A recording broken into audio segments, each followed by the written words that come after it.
शहर के विनोबा नगर स्थित राजीव नगर में एक मकान की दूसरी मंजिल पर पुलिस को एक ही परिवार के 3 शव बरामद हुए। मां, बाप और बेटी की गोली मारकर हत्या कर दी गई। सूचना मिलते ही मकान के बाहर भीड़ लग गई। मौके पर पुलिस कप्तान गौरव तिवारी, सीएसपी हेमंत सिंह चौहान, थाना प्रभारी सहित पुलिस अमला मौके पर पहुंच गया। अड़ोस पड़ोस में रहने वालों ने छोटी दीपावली होने पर हो रही आतिशबाजी के कारण गोली की आवाज नहीं आना बताया है। पुलिस ने पिता गोविंद सोलंकी, पत्नी शारदा सोलंकी तथा बेटी दिव्या सोलंकी के शव का परीक्षण कर पोस्टमार्टम के लिए जिला अस्पताल भिजवाया। पुलिस सूत्रों के अनुसार विनोबा नगर इलाके के राजीव नगर स्थित मकान नंबर 61 में रहने वाले गोविंद राम पिता बगदी राम सोलंकी उम्र 50 वर्ष व उनकी पत्नी शारदा उम्र 45 वर्ष और पुत्री दिव्या उम्र 22 वर्ष की अज्ञात हमलावरों ने बीती रात गोली मारकर हत्या कर दी। मृतक गोविंद राम सोलंकी स्टेशन रोड क्षेत्र में हेयर सैलून चलाते थे, जबकि उनकी पुत्री दिव्या नर्सिंग की पढ़ाई कर रही थी। घटना की जानकारी सुबह सबसे पहले पड़ोसियों को मिली।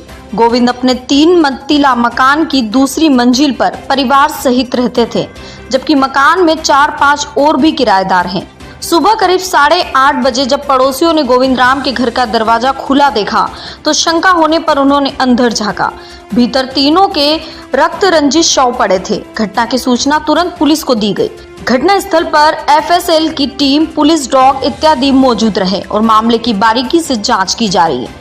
मौके पर पहुंचे पुलिस कप्तान गौरव तिवारी ने मीडिया को बताया, किराएदार लोगों ने देखा, तब उन्होंने पुलिस को खबर किया है। घटना स्थल पर हम लोगों ने अभी जो चीज़ें जब्त की है उससे ये तथ्य सामने आ रहा है कि गोली मारने से इनकी मृत्यु हुई है और किन कारणों से गोली मारा है, इन चीज़ों पर पुलिस अभी विवेचना कर रही है। अभी कोई ऐसे तथ्य हमारे सामने नहीं आए और जो मृतक व्यक्ति है ये नाई का काम करते हैं। इनकी अपनी बार्बर की शॉप पे काम करते हैं और लड़की जो है वो प्राइवेट जॉब करती है और महिला जो है हाउस वाइफ है।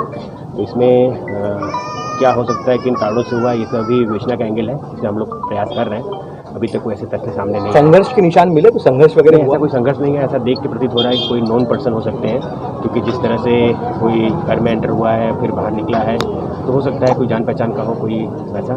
तो ऐसा कोई स्ट्रगल मार्क्स नहीं है या और भी कोई चीज़ जैसे कि कोई और प्रॉपर्टी गायब हुई हो, अभी तक कोई ऐसा तथ्य। रंजिश का एंगल? कोई रंजिश का एंगल नहीं, ऐसा नहीं। तीनों को एक बुलेट ही लगा है। ऐसा कोई मतलब बदला लेने वाली नियत ऐसी कोई चीज़ समझ नहीं आई है, लेकिन सभी एंगल में विवेचना की जा रही है। अभी कुछ भी कह पाना संभव नहीं है। ऐसा कुछ और कौन से एंगल सब जांच करने? सीसीटीवी का खंगाल साइबर की मदद ले रहे हैं, सीसीटीवी कैमरे खंगाल रहे हैं। प्लस इनके यहाँ क्योंकि बहुत सारे लोगों का आना जाना था, सबसे लोगों का कहना है कि यहाँ बहुत सारे लोग आना जाना था। प्लस यहाँ इनके साथ बहुत सारे लोग किराएदार भी इनके यहाँ हैं, उन सबसे पूछताछ की जा रही है कि क्या एंगल हो सकता है। तो जो भी तथ्य आएगा आप अवगत कराएंगे। तो इसके अलावा क्या लगता है, आपने कोई मौका देखा है? क्या लगता है आपको, मतलब कोई जान पहचान वाले ही है, बहुत करीबी है जो जिसने मतलब हाँ, इनकी संभावना से इंकार नहीं किया जा सकता। कोई ऐसा पर्सन जो लड़की को नोन हो या मदर को नोन हो सकता है। मतलब क्योंकि यहाँ इनके यहाँ बहुत सारे लोग आना जाना भी, ऐसा लोग बता रहे हैं कि बहुत सारे फ्रेंड्स थे लड़की के भी, महिला से मिलने आया करते थे लोग। उन एंगलों का हम लोग जाँच कर रहे हैं। मतलब इन एंगलों से नजर इंकार नहीं कर सकते। दूसरी चीज़ क्या है, वो जाते वक्त स्कूटी लेके गया है, लड़की का चाबी स्कूटी का ले गया है। तो ये सब चीज़ें कहीं ना कहीं इंडिकेट करती हैं कि कुछ नॉन पर्सन है जिसको इन चीज़ों के बारे में जानकारी है। तो गोली चली होगी तो आवाज़ तो आई होगी कम से कम। लेकिन अभी लोग इंकार कर रहे हैं। लोगों का कहना है कि हमने नहीं सुना। इस तरह के तथ्य कोई पड़ोसी बताने को तैयार नहीं है अभी। स्कूटी लड़की की किराएदार की है, लेकिन चाबी लड़की की है। दोनों एक ही चाबी से खुल जाती थी।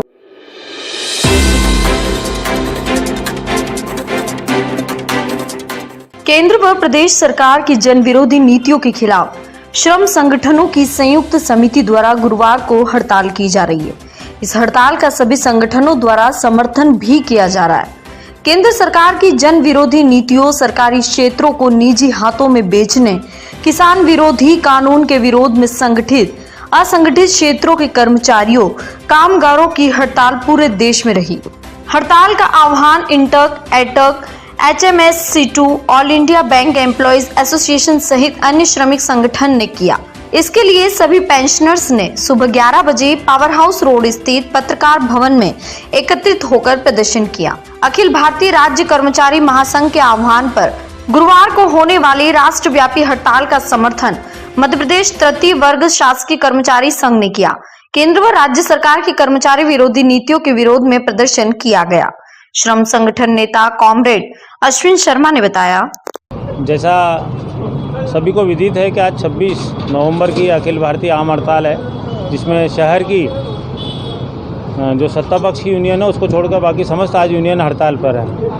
और इस हड़ताल के लिए सभी आज यहाँ विपरीत परिस्थितियों में कोरोना काल में एकत्रित हुए हैं। जो हमारा आज का व्यवस्था है उसी का अनुसार हम आज इस हड़ताल का स्वरूप तय कर रहे हैं। जैसा कि विदित है कि 26 नवंबर की हड़ताल इतिहास के अंदर संविधान आज ही के दिन लागू हुआ था और हमारे प्रयास भी यही है कि संविधान को बचाया जाए। संविधान में प्रदत्त जो हमारे अधिकार हैं उन्हीं को लेकर ये लड़ाई है। सरकार की विनिवेशीकरण, सरकार की जो प्राइवेटाइजेशन है, सरकार का जो पूंजीपतियों को बढ़ाने का अपना उनका एक टारगेट है, उसके खिलाफ ये एक आम हड़ताल है। इसमें पूरे रतलाम शहर की समस्त ट्रेड यूनियन आज यहाँ उपस्थित है।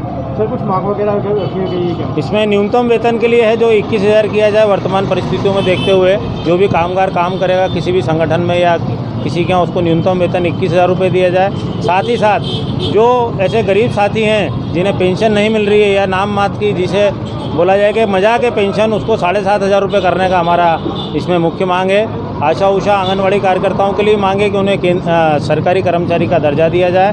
साथ ही साथ दवाओं पे 0 GST का हमारी विशेष मांग है कि जो आवश्यक दवाएं हैं उन पे GST 0 किया। सर, यहाँ पर कौन कौन से अधिकारी आए हैं, कौन कौन सा शामिल है? इसमें LIC शामिल है, आयकर महासंघ शामिल है, बैंक एम्प्लॉय यूनियन शामिल है, मेडिकल रिप्रेजेंटेटिव हैं, पेंशनर है एवं अन्य समस्त जो ट्रेड यूनियन है, चाहे वो कटारिया वाइट्स हो या इप्का की है, सभी इसी में सामूहिक रूप से शामिल है।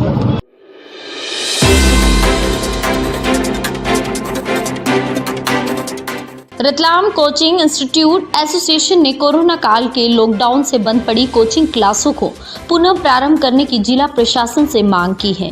गुरुवार को सोशल डिस्टेंस के साथ रैली के रूप में कलेक्टर कार्यालय पहुंचे कोचिंग क्लासेस संचालकों ने कलेक्टर के नाम ज्ञापन डिप्टी कलेक्टर सुश्री शिराली जैन को सौंपा। ज्ञापन में कहा गया कि मार्च माह से कोचिंग क्लासेस बंद पड़ी हैं, जिससे संस्थान का किराया लग रहा है।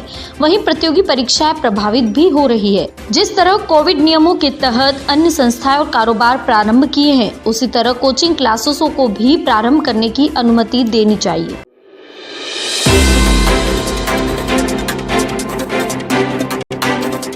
हरमाला रोड स्थित फूल नीलाम मंडी में चल रही वाहन पार्किंग सवालों में घिरी है। सवाल तो यह है कि क्या यह पार्किंग वैध है या अवैध? अवैध है तो पार्किंग के नाम पर वसूली कौन कर रहा है? नगर निगम की पार्किंग बताकर की जा रही इस वसूली में कहीं निगम कर्मियों की तो कोई भूमिका नहीं है, जो अनेकों शंकाओं को जन्म दे रही है। सूत्रों की माने तो इस स्टैंड का संचालन करने वाले तत्व आपराधिक तत्व भी है, जिन्हें निगम का भी संरक्षण मिला हुआ है। इस मामले में जोन प्रभारी की चुप्पी भी कई शंकाओं को जन्म दे रही है।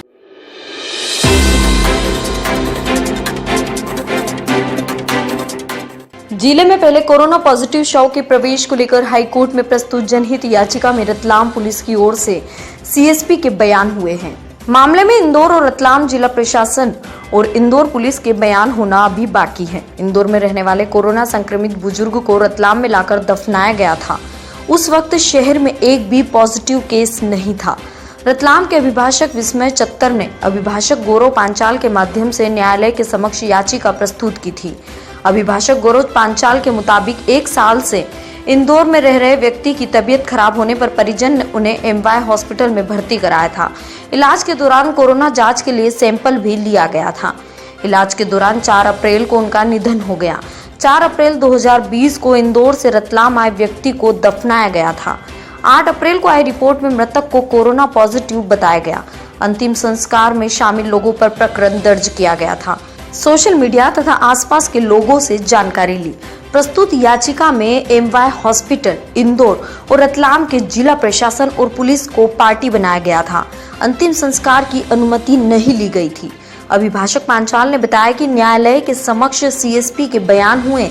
CSP ने न्यायालय को बताया कि MY हॉस्पिटल से रतलाम पुलिस को व्यक्ति की मौत होने या परिजन द्वारा शव को रतलाम ले जाने की सूचना नहीं दी गई थी।